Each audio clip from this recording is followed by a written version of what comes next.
आज से 3 रोज पहले उत्तराखंड के लिए बीते गुरुवार यानी 13 जून का दिन बेहद दुखद रहा। इस दिन अल्मोड़ा जिले में बिनसर के जंगलों में लगी आग में 4 वनकर्मी जिंदा जलकर मर गए थे। ये कर्मचारी अपने कर्तव्यों का पालन करने निकले थे, पर अफसोस कि जिंदा वापस नहीं लौट सके। इनके 4 साथी भी बुरी तरह से जले हैं, जो इस समय जब हम इस वीडियो को बना रहे हैं दिल्ली के एम्स अस्पताल में मौत से जंग लड़ रहे हैं। इससे पहले भी 2 मई में अल्मोड़ा में ही 4 नेपाली मजदूर जंगल की आग में जलकर मर चुके हैं। उसी घटना के बाद सरकार और वन विभाग की आंख खुल जाती तो शायद इन 4 वन कर्मियों की मौत को टाला जा सकता था, पर अफसोस कि ऐसा हो न सका। पूरे उत्तराखंड राज्य में इस दुर्घटना से शोक के साथ बेहद भारी आक्रोश है।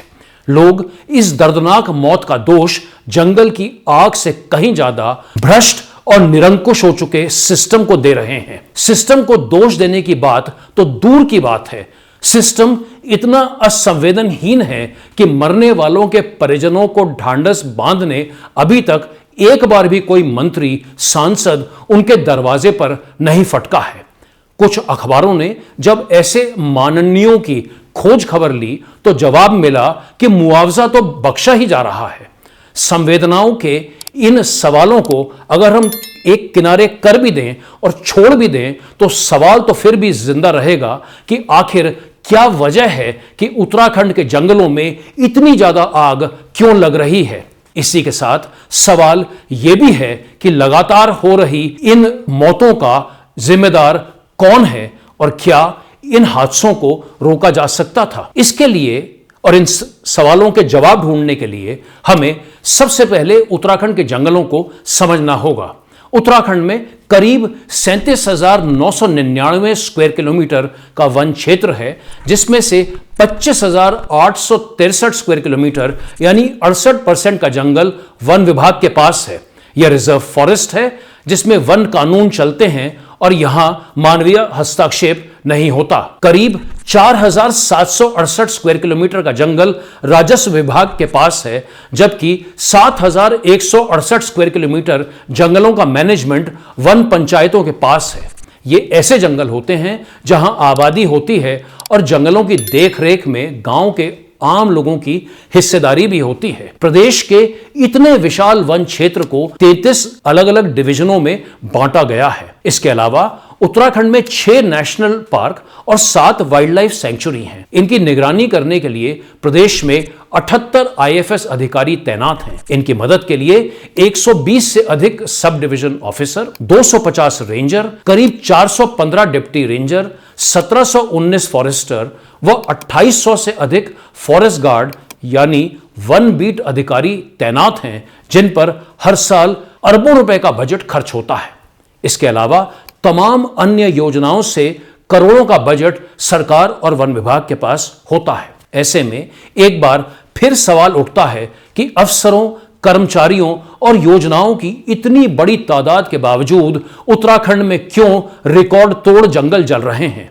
खुद उत्तराखंड वन विभाग का आंकड़ा बताता है कि इस साल 1600 हेक्टेयर से ज्यादा जंगल जल चुके हैं, जिनमें 10 लोगों की मौत हो चुकी है।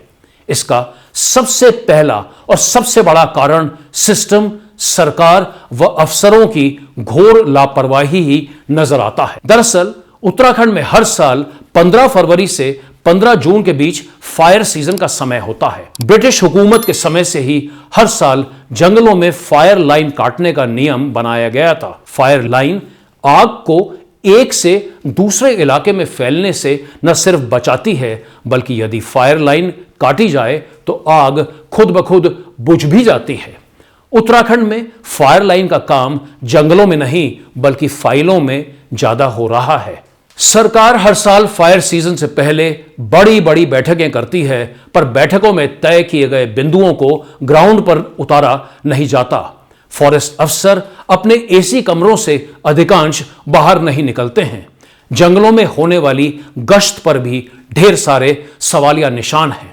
ऐसे में ग्राउंड पर काम करने की पूरी जिम्मेदारी दिहाड़ी पर रखे गए उन फायर वॉचरों पर होती है, जिन्हें कई बार समय पर दिहाड़ी तक भी नहीं मिल पाती है।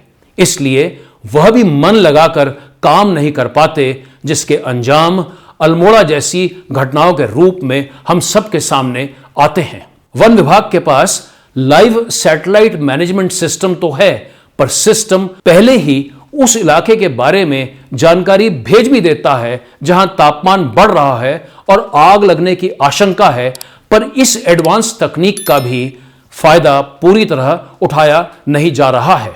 वनाग्नि के लिए जिस चीड़ पेड़ को जिम्मेदार बताया जा रहा है, सरकार उसका भी विकल्प आज तक नहीं तलाश पाई है। चीड़ से निकलने वाला लीसा और पिरूल उत्तराखंड की आर्थिकी का एक बड़ा जरिया बन सकता है, पर लीसा तस्कर अपने कॉकस और अपने साथियों यानी भ्रष्ट नेताओं, अफसरों, कर्मचारियों और दलालों के नेटवर्क और माफिया के साथ मिलकर अपनी जेबें भर रहे हैं, पर सरकार का ध्यान अभी तक उस ओर नहीं गया है। स्वीकृति के बावजूद वन विभाग आग बुझाने के लिए समय पर कई बार आधुनिक उपकरणों की खरीद नहीं कर पाया है। आग से न केवल जंगल ही जल रहे हैं, बल्कि जीव जंतु और पूरा हिमालय और यहां रहने वाले लोगों का पर्यावरण, कारोबार और स्वास्थ्य भी बुरी तरीके से प्रभावित हो रहा है और बिगड़ रहा है।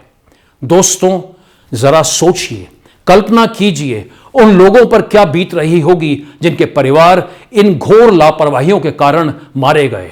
क्या सरकार का 10 लाख रुपए का मुआवजा उनका दर्द कम कर सकता है? कुछ अफसरों को क्या सस्पेंड करने भर से पूरा सिस्टम अपनी जिम्मेदारियों से अपना मुंह फेर सकता है? उत्तराखंड के मुख्यमंत्री और वन मंत्री को यह जवाब देना चाहिए कि आग से निपटने के कागजी निर्देश आखिर जमीन पर लागू क्यों नहीं होते।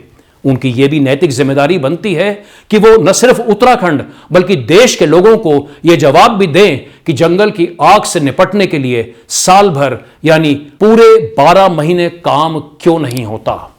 तल्ख और तीखा सवाल यह भी है कि फायर सीजन में जन भागीदारी का बार बार ढोल पीटने वाली सरकार और वन विभाग ने खुद ईमानदारी से जन के साथ भागीदारी यानी जन भागीदारी को लेकर क्या कदम उठाए हैं। अल्मोड़ा की दिल तोड़ने वाली दर्दनाक दुर्घटना इसका जीता जागता प्रमाण है कि सिस्टम, सरकार और अफसरों ने अपनी लापरवाही और आलस से अब वन अग्नि को उत्तराखंड के लिए एक नई आपदा बना दिया है। ऐसी आपदा जिसमें 4 धाम की तर्ज पर यात्रियों का नया रिकॉर्ड बनाने वाली सरकार अब जंगलों में लगने वाली आग से लोगों की मौत का एक नया रिकॉर्ड भी बना रही है। ऐसा रिकॉर्ड जहां पर इन जंगलों की आग में गरीब गुरबे बिना सुरक्षा उपकरणों, बिना ट्रेनिंग और बिना जीवन बीमा के साथ काम करने को मजबूर कर्मचारी अब अपनी जान गंवा रहे हैं। एक ऐसा रिकॉर्ड जहां पर जनता या आप ही अब तय करें कि उत्तराखंड के जंगलों की आग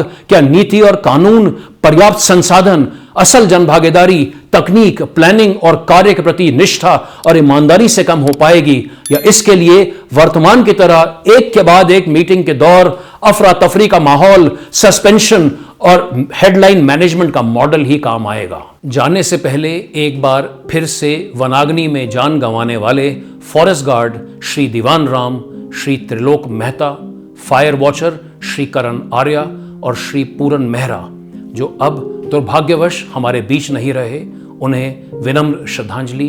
उनके परिवारों को दिल की गहराइयों से सहानुभूति। धन्यवाद।